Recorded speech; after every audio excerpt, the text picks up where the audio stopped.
Hello दोस्तों, कैसे हैं आप सभी। उम्मीद करता हूं आप सभी बहुत ही अच्छे होंगे।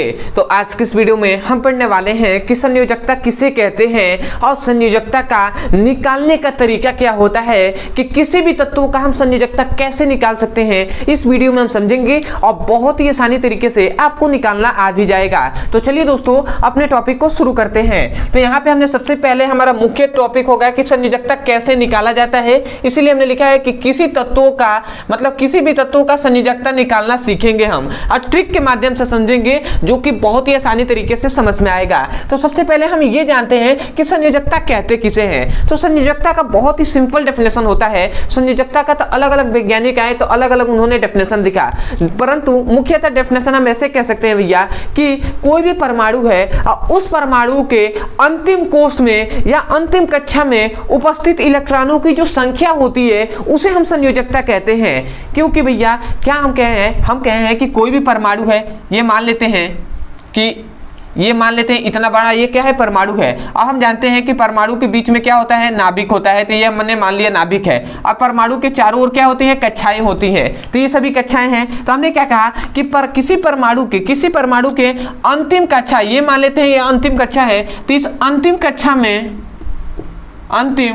कक्षा में जो इलेक्ट्रॉनों की संख्या होगी उसे ही हम क्या कहते हैं भैया, संयोजकता कहते हैं। मतलब किसी परमाणु के अंतिम कोष में या अंतिम कक्षा में या बाहरी कोष में उपस्थित इलेक्ट्रॉनों की जो संख्या होती है उसे ही हम संयोजकता कहते हैं उस तत्व का। तो हम क्या लिखे हैं, किसी परमाणु के बाहरी कोष में या अंतिम कोष में उपस्थित इलेक्ट्रॉनों की संख्या संयोजकता कहलाता है या कहलाती है। तो आशा करते हैं कि संयोजकता का डेफिनेशन आपको अच्छे से समझ में आ गया होगा। तो जैसे आपको संयोजकता डेफिनेशन समझ में आया है वैसे ही आपको निकालना भी आ जाएगा। केवल आपको कुछ पॉइंट्स को जानना बहुत इंपॉर्टेंट है, क्योंकि वो जाने बिना आप निकाल नहीं सकते। तो उनको हम देख लेते हैं, और यदि आप जानते हैं पहले से वो सभी पॉइंट्स तो बहुत ही अच्छी बात है, और नहीं जानते हैं तो भैया आपको याद रख लेना है। सबसे पहले तो आपको निकालने से पहले आपको ये पता होना चाहिए इलेक्ट्रॉनिक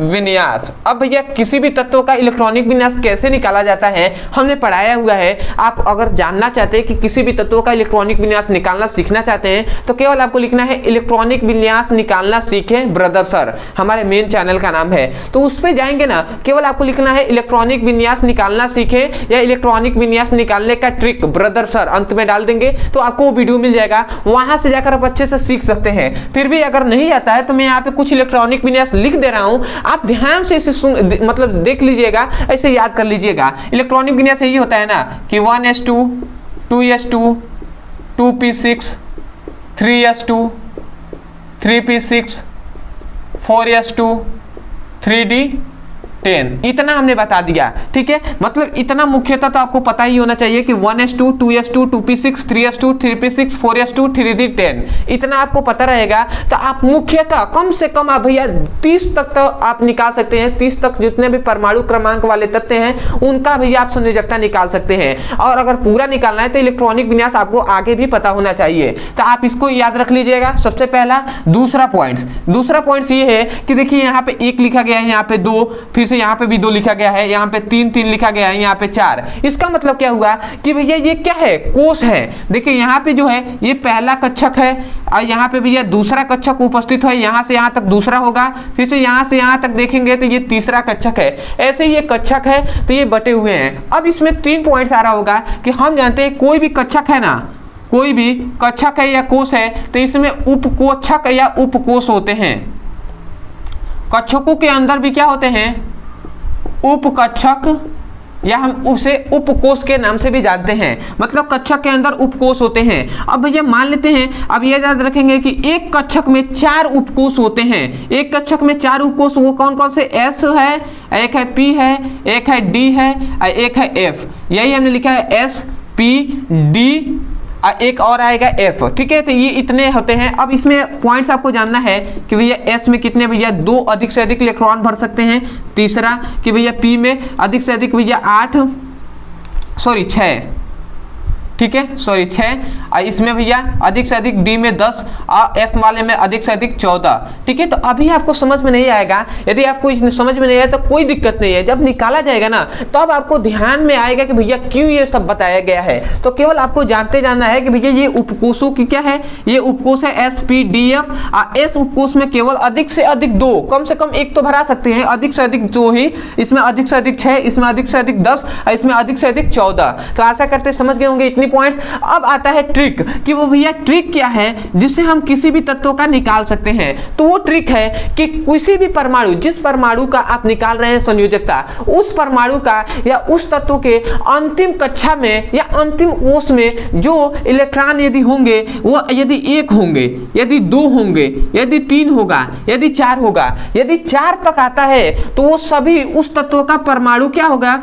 मतलब उसकी संयोजकता वही हो जाएगी। यदि किसी भी परमाणु का अंतिम कोश में मान लेते हैं 4 इलेक्ट्रॉन है तो उसकी संयोजकता भी 4 ही हो जाएगी, यदि 3 है तो उसकी संयोजकता 3 हो जाएगी। परंतु आप कहेंगे भैया कि यदि उससे ऊपर हुआ तब क्या होगा, तो यदि उससे ऊपर मान लेते हैं अगर हो गया कि 5 हो गया या 6 हो गया, 7 हो गया या 8 हो गया, यदि ऐसे इलेक्ट्रॉन आ जाते हैं तो आप केवल आपको अगर निकालना है संयोजकता तो आप क्या करेंगे भैया कि 8 में से भैया अंतिम वाले मतलब 4 से अधिक जितनी भी संख्या होंगे, मान लेते 5 आ गया किसी के परमाणु के अंतिम कक्षा में, तो आप 8 में से 5 को घटा देंगे, तो 8 में से 5 गया तो कितने आएंगे भैया, 3 आएंगे ना। तो ये 3 होगा उस परमाणु का क्या संयोजकता। यदि मान लेते हैं किसी में 6 आ गया तो आपको केवल 8 में से 6 को घटा देंगे तो 2 आ जाएगा। यदि मान लेते हैं किसी में 7 आ गया तो 8 में से 7 को घटा देंगे तो यहाँ पे 1 आ जाएगा, यही संयोजकता हो जाएगी। तो आशा करते हैं आप समझ गए होंगे, बस केवल 4 से जितना भी ऊपर होगा उसमें 8 से हम घटा देंगे,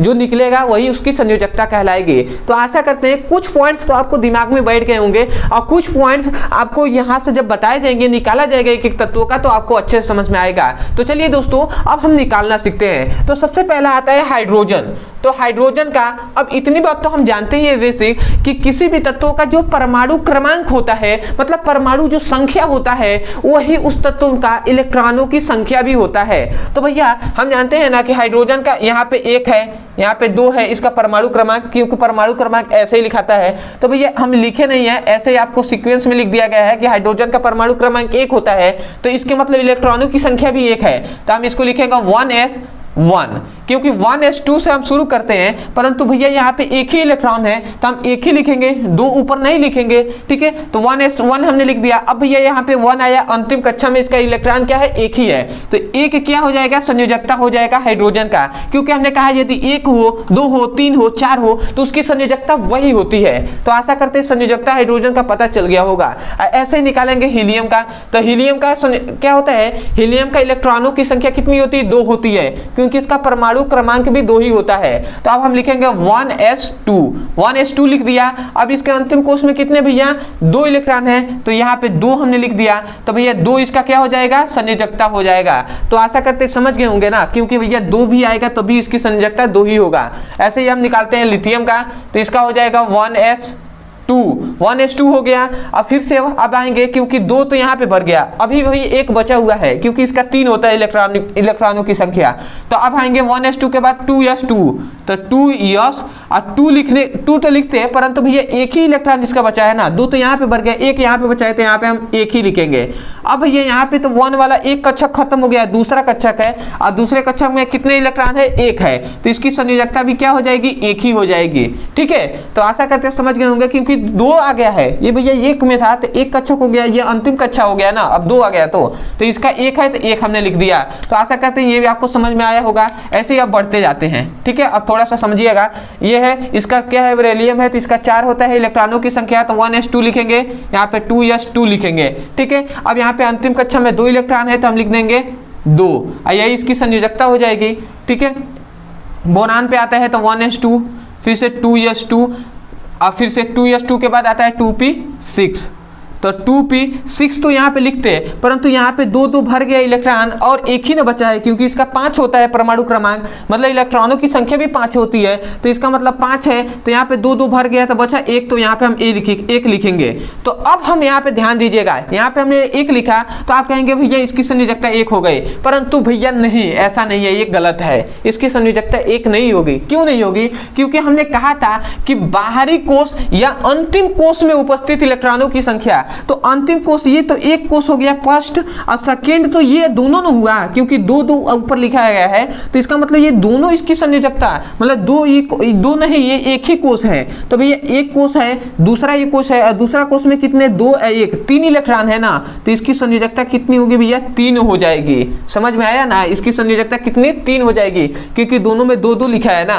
तो आशा करते हैं समझ में आया होगा। आगे और अब निकालेंगे तो अच्छे समझ में आएगा। आगे हम बढ़ते हैं तो कार्बन आ जाता है, तो कार्बन का कितना होता है? 6 होता है, तो हम लिखेगा 1s2, फिर से 2s2 और फिर से 2p2 लिखेंगे, क्योंकि 2 2 2 6 हो गया, तो हो गया इतना। अब यहाँ से यहाँ तक जोड़ेंगे तो 2 2 कितना हो जाएगा? 4 हो जाएगा, तो इसकी संयोजकता 4 हो जाएगी। ठीक है, क्योंकि भैया दूसरा कक्षक है ना, और दूसरे कक्षक में इलेक्ट्रॉनों की संख्या 4, तो 4 हमने लिख दिया, और अधिक से अधिक 4 तक आएंगे तो भैया उसकी संयोजकता वही कहलाएगी, ये हमने बताया है। अगला आता है नाइट्रोजन। नाइट्रोजन का, तो नाइट्रोजन कितना है भैया?